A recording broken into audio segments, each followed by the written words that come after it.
I remember when I was young, they had this boy in our neighborhood named Thundercat, TJ. They call him TJ. I don't know what the J stood for, but the T stood for Thundercat, and they would call him Thunder.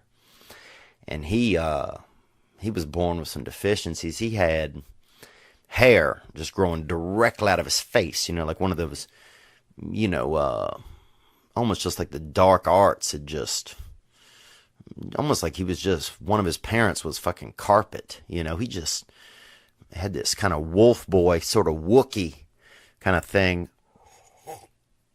just growing directly out of his face, his hair, and that was alarming to people. And somebody said that he was going to die, and somebody said it loud, and I think they said it in church, and so they convinced enough people in our area that he was going to die. So he got to quit school, and his parents bought him a little truck, a little Ford Ranger, and he just drove it in his backyard. They had a small backyard, but large enough to drive a truck around in. And I remember waiting at the bus stop near his home, and he'd just be missing school. They let him smoke Winston cigarettes, and he would be back in his yard, little Thunder, just driving this truck, as a child,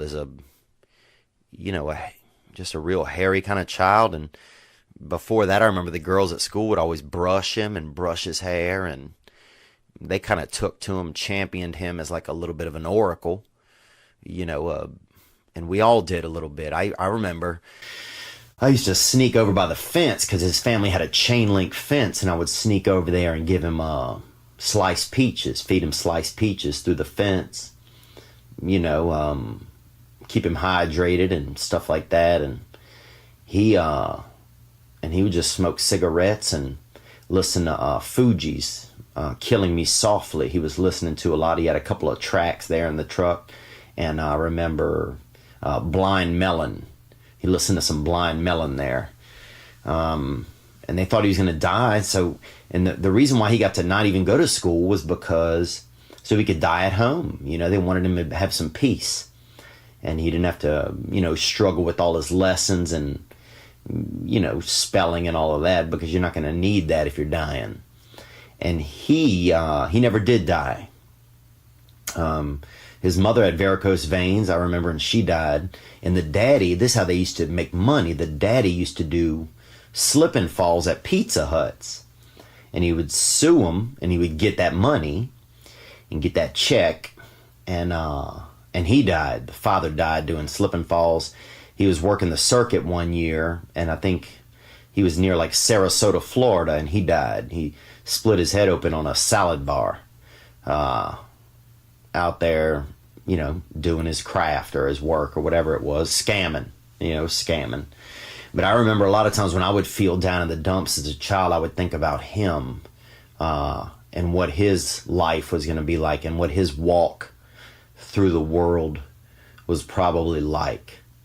Because he kept a good attitude even though he had this affliction, and even though he, as far as everybody was concerned, was destined for death, maybe heaven, hopefully.